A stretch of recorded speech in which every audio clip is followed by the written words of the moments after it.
maanaam dafa am ay réero yu xew wala nu mu demee noonu daal foofu ndax mën nga ñu fee ñëwal tuuti. effectivement sama papa bi ma juddoo noonu bi may nekk bébé la quitté boobu c'est-à-dire man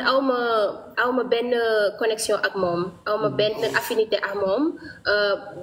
je pense que gisante nañ ñaari yoon deuxième fois bi ma ko gis c'était en 2019 bi ma nekkee woon Paris pour vacances décembre yi si laa ko gis première fois bi j'étais super jeune donc je me rappelle à peine mais voilà loolu daal mooy sama diggante ak sama papa xamante wuñu noonu mu ngi dem Dakar di dugg di génn di dem Paris di dugg di génn mais on n'est pas connecté daal on s'entend pas au téléphone duñu waxtaan duñu gisante mooy loolu. maanaam daal yow ba nga juddoo ba nga nekkee xale responsable yi mu waroon a jël ci yow da koo jëlul daal. exactement. ok mais moo ngi nekk ak sa yaay ba tey wala non. non nekkatul ak sama yaay. am na beneen famille. am na beneen famille. ok mais sa yaay yow rek la am ci doom wala am na tamit doom bu jig bu sa rakk wala mag. man am naa 5 sœurs ak benn frère sama côté yaay. sa côté yaay. sama côté papa moom j'ai plus de 15 frères et sœurs. mais ba nga ñëwee Amérique yan situation nga dund ci groupe bi ba mu jaral la yow maanaam nga génn ci groupe bi ndax yaa ngi ko doon expliquer mais leerul ci bopp Sénégalais yi ma bàyyi la nga développé foofu yow kese. d'accord.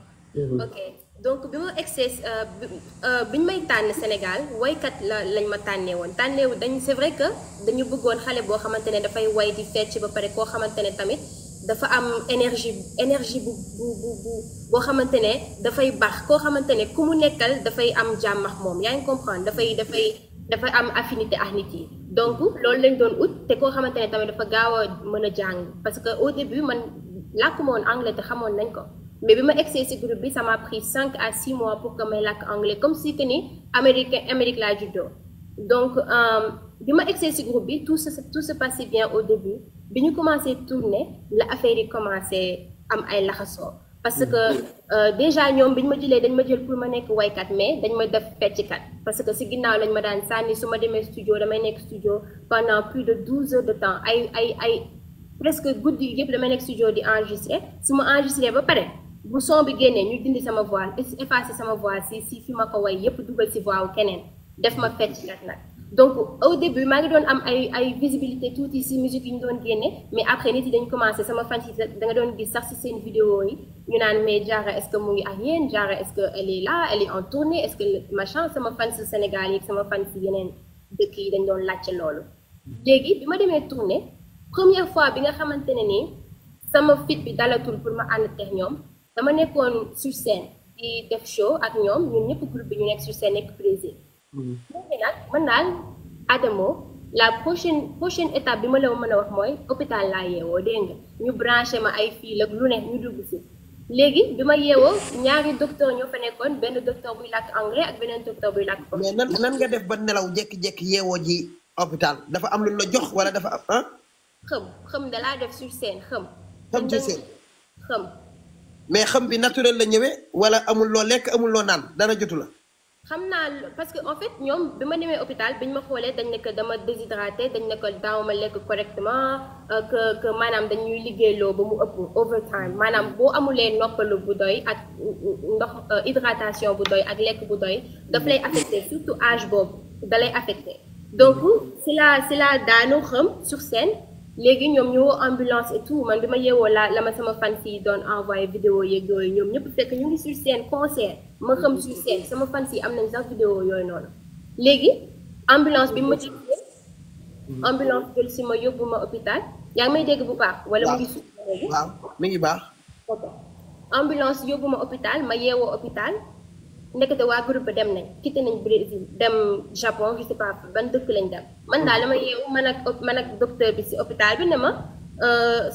sa waa équipe dem nañ sa waa Now United dem nañ yow yaa fi des te ñun il faut ñu teel a fi pendant une semaine parce que da nga déshydraté da nga anémique loolu noonu yëpp ñu sama bulletin médical boo ko gisee déshydraté anémique lu ne ñu bindal ma ko si donc ñu ne ñu téye pendant une semaine ñu téye ma fa pendant une semaine frais médicaux yëpp maa ko fay frais médicaux yi Adamo su ma la waxee si ñaata la tollu like it's ridiculous you know what I mean frais médicaux yëpp maa ko fay ba tey ba sànq aw ma si refund parce que ñoom ñoo waroon gérer loolu en tant que mineur may voyager ak ñoom ànduma ak samay parents sama mag bu jigéen voyage boobu dañ ko refuser parce que j'avais 17 ans j'allais avoir 18 ans ñu ne ko non doo ñëw parce que léegi mu nekk majeur. kon ba ngay dem Amérique kon amoo ku la accompagner yow rek yaa ñëw. si bi may ñëw Amérique sama mag laa àndaloon mais bi may ñëw Amérique j'avais 16 ans bi may dem Brésil en tournée j'avais 17 ans presque 18 ans. léegi nag ñu ne ma bon vu que yow léegi tu as 17 ans presque 18 ans soxlaatoo gardien daal léegi nga nekk majeur donc mën nga ñëw voyager ak ñun toute seule t'as pas besoin de majeur léegi ñun ñi adulte ci équipe bi ñuy gérer xale yi ñun ñëpp mën nañu nekk seen gardien légal gardien. affaire bi daal noonu la demee Adamo ma yeewu hôpital ñoom ñëpp dem amul kenn si ñoom ku ma envoyé message xool si lu ma nekk te man maa nekkoon genre nit boobu su ma nekkee si groupe bi am kenn ku am lu ko naqari wala xolam tooy wala dara man maay nekk avocat du diable maay ñëw toog sa wet boo jooyee ma jooy soo reetaane ma reetaan nit si groupe bi même suñu daan quitté comme par exemple bu ñu defee show ba pare après nag ñu ñëpp ñu ñibbi pendant 1 mois seeti suñu famille man maa daan envoyé ñoom ñëpp message daa ma xaar ñu may envoyé message parce que loolu mooy indi après non message yu ma duma ko message yaa ngi comprendre donc man suñu ñibbee dem vacances toog suñu famille ma toog 1 journée 2 journées 3 jours dégguma kenn après man damay envoyé message ci groupe bi parce que dañu amoon groupe WhatsApp léegi nag si lay envoyé message hey everyone xool si loolu leen nekk ak yooyu noonu après nag si la ñuy may message hi yéen ñi tontu ñeen ñi bañ a tontu. kon yow saa yow noo continuer ba pare. deuxième fois biñ ma abandonné mooy dañu dem Corée du Sud boobu tamit amaguma 18 ans ba léegi si kii boobu lañ nekk étape boobu presque fin d'année début janvier donc ñu egg Corée du Sud léegi sama passeport daal soo bëggee dégg-dëgg jour bi ñu waree quitter hôtel ba pour ñibbisiwaat LA si la sama passeport réer. mais gis naa benn vidéo ngay jooy noonu. voilà sama passeport bi daal Adamo réer te man nag aussi bëgguma tooñ wax ni ko passeport bi dañ ko jël wala dara mais affaire bi daal noonu la demee noonu la xaw a nduroon léegi après bi ma commencé jooy rek nga gis caméraman yëpp commencé daw si dugg si chambre bi di filmer ma leen di expliquer ma ne leen man bëgguma ngeen filmer lii parce que déjà sama yaay nekk fi mu ngi si beneen dëkk man ma nekk fi man kese ak yéen bëgguma muy gis lii di inquiété wu du comprendre su ma gisee may jooy sama yaay dafa bëgg doom bu ma gisee may jooy du comprendre lan moo tax may jooy dafay inquiété wu loolu moo tax ma wax leen ma ne leen bëgguma vidéo bi génn vidéo bi dañ ko enregistré balaa ñoom ñoo egg aéroport inquiété wu loolu moo dafay inquiété wu loolu moo balaa ñoom ñoo aéroport bi tamit ñu bon nan monté nañ vidéo ba posté ko YouTube bañ ma bàyyee si Corée du Sud hôtel bi man je pensais que ñoom dañu fay hôtel bi pour parce que dama sama mag bu jigéen il fallait que mu ñëw Corée du Sud jàppale ma pour ma am passeport d'urgence parce que mineur laa woon mënuma woon utal sama bopp passeport d'urgence sama mag bu jigéen daal di jógee ba Paris ñëw ba Corée du Sud loolu yëpp maa ko géré paiement vol beeg yëpp mu ñëw ba Corée du Sud bi mu ñëwee Corée du Sud si la xam ni bi mu demee mu laajte si hôtel bi ñu ne ko hôtel bi fayuñu ko waa groupe bi fayuñu hôtel bi yow yaa war a fay li des ci hôtel bi ba pare man maa ngi lay hôtel de luxe de du nekkul ay hôtel simple yooyu nga xamante ne mën nga fay sax quelque kii après mooy loolu cherul hôtel de luxe lañ nekkoon te même entre temps boobu noonu distance bi ñu amoon pour gérer passeport bi gérer li ñu war a gérer yëpp mënuñu woon sax nekk foofu noonu di xool pour beneen hôtel bu bees wala dara te Corée du Sud tamit c'était pas facile pour nga bouger de gauche à droite parce que langue bi c'est complètement différent coréen donc après léegi ma nekk foofu noonu pendant 1 semaine sama mag bu jigéen jàppale ma ba ma am passeport d'urgence mais mënuma woon a dugg États-Unis ak passeport d'urgence donc du coup sama liggéey yëpp retardé ma il fallait que ma dem ba Paris léegi nag ma sama mag bu jigéen ñu ànd ba Paris ça m'a pris 1 mois pour que ma am sama passeport bu bees bi encore ma dellu si waat États-Unis bi ma dellu si États-Unis sama mag bu jigéen def rendez-vous ak ñoom Simon ñoom ñëpp ñu toog waa groupe bi ñoom ñëpp ñu toog léegi sama mag bu jigéen ne leen man sama xel dalatul pour que may bàyyi sama rakk bu jigéen muy ànd ak yéen di voyager heure bu leen neexee ngeen bàyyi ko dëkku jàmbur toute seule sans aide sans dara sans ku ko gunge sans ku ko jàppale loolu c'est pas normal te yéen loolu moom kase ngeen koy def Adamo beneen membre bu mu mënti doon ci groupe bi na sa baaraam metti nga xool ambulance la ñuy woo dañ leen a protéger jël def leen teg leen foo xamante ne nii man ci sama wàll boobu dama doon seppi sama bopp ci affaire bi parce que damay gis ni ñuy doxali ak man ak ni ñuy doxali ak ñeneen ñi yaa ngi comprendre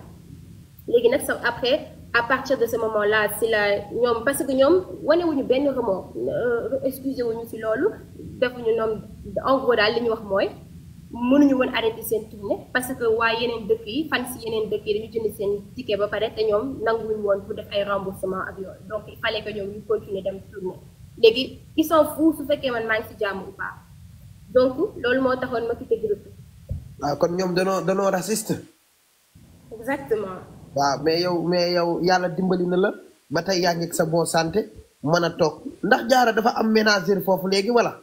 waaw maa ngi manager maa ngi sama équipe bu complet macha allah. waaw léegi yaa ngi sa équipe bu complet yaa ngi manager.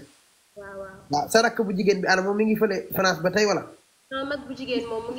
ngi États-Unis ba léegi mu ngi Atlanta. ah mi ngi Atlanta mais yaa ngi dégganteeg moom. maa ngi dégganteeg moom de temps en temps mais gëj nañ déggoo parce que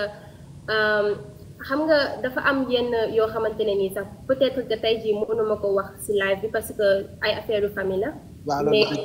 mais même bu fekkee ni que ni sax gëj nañ déggoo sama mag la ñoo bokk traite te elle a toujours été là pour man depuis début Now United ba léegi donc loolu duma ko fàtte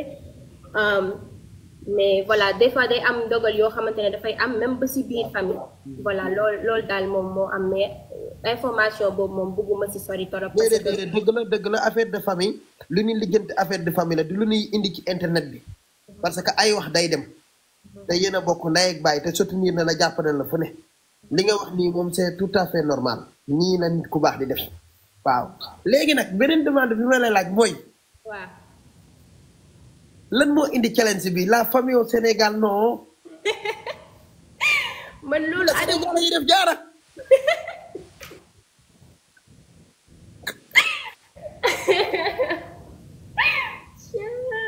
Adama loolu bi ma koy def xaw ma sax ni challenge lay mujjee nekk dégg nga. man de dama dugg live xam nga man live boobu est-ce que nekkul sax sama premier live TikTok je pense que loolu moo nekkoon sama. xanaa dañ laa sonaloon. ñu maa sonaloon Adamo dañ ma sonaloon xam nga Instagram su ma duggee live sama fans yi nga xamante ne ñoo may suivre ñoom lay gis seeni commentaire lu ci ëpp. léegi nag sénégalais damay gis des fois seen commentaire de temps en temps mais du ma gis ñi nga sénégalais yi may commentaire Instagram ñu ci ëpp. yu positif la ñuy wax yu gentil yu positif ay emoji ay émoticônes mais bi ma duggee TikTok man dama tiit man dama yaakaar ne sénégalais dañ ma doon xaar jour boobu noonu dañ laa sonaloon nag mais nag léegi ñoom ñëpp la bëgg. waaw dama live di waxtaan ci yow ñëpp la bëgg. léegi moom duñ la saagaati duñ la wax lu ñaaw duñ la xasati te dañ lay may ay kër di la may ay fleur loolu boo tëddee ni la wal. waaw. jaara sëru Adama la xaritam la kenn dootu la waxati dara. macha allah. ñëpp ay kër la lay may di la soutenir. parce que yow doomu sénégalais nga. ci réew mi nga bokk di citoyen sénégalais. yow boo génnee jaar seen petit gare ñëw Amérique boo fa amee ndam doo ko yóbbu Amérique da nga koy indi biir Sénégal ndax sénégalais nga. waaw. kon sénégalais yi dañ la war a soutenir parce que citoyen réew mi nga. loolu dëgg la. ñëpp a kontaan ci yow. loolu dëgg la te démb Adamo loolu su fekkoon ne sax démb yaa ngi ci sama live bi sax waxtaan bi dina woon gën a neex parce que maa ngi doon wax démb ma ne leen man en fait sénégalais yi dañu comprendre ne dama am mission man mission bi ma am mooy d'accord au début sax parce que léegi yow macha allah tey jii def live démb def live tey waxal ma lu rafet ba tax sénégalais yi tey gën a comprendre sama situation. ak espace bi ma may nii tey ba ma ñëw ci sa live ak say abonné ak say fans. nga may ma espace ma expliquer sama bopp expliquer li tax tey ji sama parcours egg fi mu egg tey loolu yëpp maa ngi la si remercier. non mais loolu dafa am solo tout le temps ngay def live di waxtaan ak sénégalais yi parce que bu lépp weesoo yow sénégalais nga. américain yi gis nga ba nga ñëwee nekk nit a utiliser liñ la def nii dañ laa indi ba nga ñëw ñu utiliser la utiliser si sa image jaar ci def la ni def seeni promotion ba pare bëgg laa ñàkkal fayda. parce que xam na ne amul kenn ku dend ak yow amul kenn ku la soutenir mais bu fekkoon jamono jooju lépp teg nañ su bët nga génnoon leeralal ñu ko bu boobaa nga xam ne sénégalais moo mën a sot. waaw. américain yëpp la ñu amal problème sénégalais noonu la mel lii buñ ko xamoon avant lijjanti nañ problème bi yàgg na ndax ñun suñ doomu réew kenn du ko laal su déemu réew kenn du ko tuutal ak foo mën a nekk ak noo mën a mel sénégalais buggul kuy tuutal sénégalais bu nekk bitim réew. waaw waaw. mais fi mu toll nii ñëpp lay soutenir ndax sa situation ñëpp xam nañ ko ci live bi parce que 10 000 personnes ñi ngi seetaan yow 8 000 personnes ñi ngi lay seetaan sa situation ñëpp xam nañ ni mu demee ñëpp xam nañ ban saan ak ni nga baaxee. macha allah. ñëpp lay soutenir ñëpp lay soutenir di yow boo tëddee mel na am nga yaay am nga papa parce que sa yaay gannaaw sa yaay ak sa papa moom Sénégalais yi danañ la jël aj la ci kaw nga leen di bëggal tout en temps di live ñuy kontaan. waaw waaw. fi mu toll nii live fu tey bi rencontre tey bi ñëpp ci kontaan. macha allah. moo tax man ba loolu xewee nit ñi di wax dama génn ma tey ma def vidéo ne leen bàyyi leen jàmmoor nit ki c'est pas obligé bu fekkee jaar li muy sol neexu la wala ni muy waxee neexu la c'est trop facile désabonnel nga dem mais bu fa nekk di ko saaga wala di ko wax li ñaaw pour man sax maa ngi naan jaara xam naa du gis vidéo bi wala boog seetaanagul vidéo bi. vidéo bi de xam nga maa lay wax ma ne la sama yaay da lay suivre sama yaay daal dafa gis jaara ak Adamo rek tiit mu yónnee ma lien bi seetaanu sa vidéo bi dana ma ay waay wax ma lu mu wax ay waay wax ma Adamo lu mu wax si sama chat bi sama yaay cinéma la. non boobu maa ngi lay waxal lu baax. gis naa loolu. waaw parce que yow tey tamit live naa ay heure di wax ci yow. parce que jaara man bëgguma nit ñu koy dëkkal fu bon ak naan nit dafa nàngam déedéet yow mënoo bon soxna jaara bu sa lën la tuddee yow boo naroon na bon sax nekk nit ku bon sax sa turandoo moo ko dut seetaan sëñ Tuubaa li mu liggéey yaa ngi dégg sëñ maam jaara bu sa liggéey ko mënoo nekk nit ku bon ku baax nga nan bàyyi di suuse nit si ay yére ak ay colin ak nu muy doxe yoonu kenn newu ci fii ku nekk sa vie ngay vie fii on est en Europe nekkuñu Sénégal fu naan la ay nangam ak kii xale looloo traumatisé jigéen ñu bëri Sénégal looloo mën a traumatisé xale yu bëri yow da ngay vis a vis xol bu rafet kenn gënu la ko man xam naa nit yow ku baax nga loolu moo am sens waaw te xam naa tu as raison Adamo tu as raison te maa ngi bëgg a delluwaat tuuti si li nga wax ne loolu moo traumatisé xale yu jigéen yu bëri Sénégal gis nga Adamo des fois damay ubbi samay message Instagram samay message TikTok et tout damay gis ay jeunes samay morom genre magnifique ñoo xamante ne sax maa leen mag des fois ñoo xamante ne ils ont des voix yoo xamante ne macha allah fu ñu way tey jii nga tiit ay ñoo xamante ne ils sont magnifiques mën nañu nekk top modèle si àdduna bi mais seeni parents seeni communauté seeni ak religion bi ak yooyu mayu leen fitu décider def loolu noonu pour ñoom waaw donc tey jii man mission bi ma am mooy dama bëgg c'est vrai que mën nga tey jii mën nga nekk waykat wala mën nga nekk mannequin sans pour autant que nga sol maillot wala quoi que ce soit mais genre yooyu dafa bokk ci sama style man li may sol forcé wuñ ma ko pour ma sol ko ah mais dafa am comme par exemple dem maa ngi koy wax ma ne dafa am ku si nekk li ngay liggéey dafa am blouse tenue tey jii boo demee hôpital sage-femme yeeg docteur yi ñu ngi sol seeni blouse boo demee boo demee toog yaa ngi gis juge yi ñu ngi sol seeni blouse ku si nekk daal ak li ngay liggéey ak li ngay solo waaw en tant que artiste nag pop star man ni may solo c'est vrai que peut-être neexul sénégalais yu si bëri et aussi tamit loolu comprendre naa ko et aussi tamit comprendre naa ni tour bi tamit tax na ba ñu bëri nanguwuñu te comprendre wuñu ni may solo wala ni may def ni may doxee mais terewul aussi tamit nit ki di xool nga koy jugé doo koy jugé yére yaa ngi man maa ngi fii États-Unis sama yaay nekk fi sama papa nekk fi mënoon naa fi nekk di def lu ma neex mais defuma ko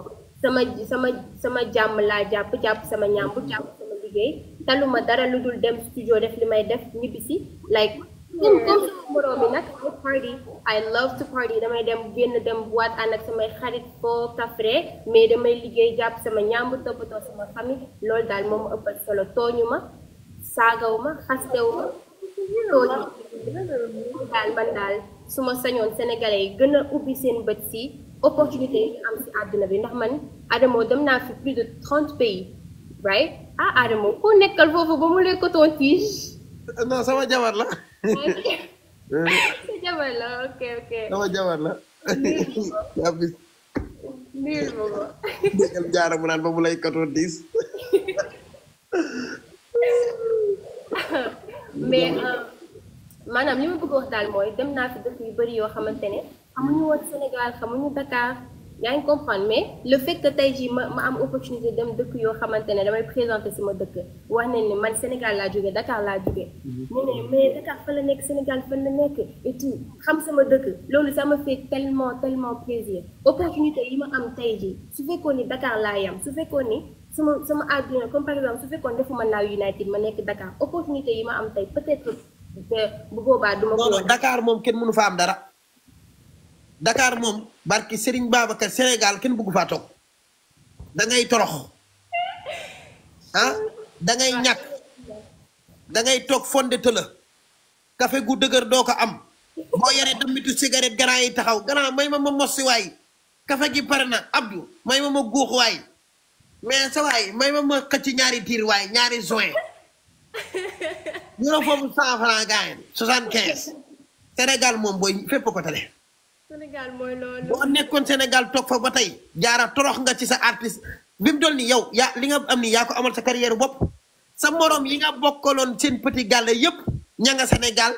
ah di topp xale yu góor yi pour mën a am dara ñii di ubbi ay bitik duñu liggéey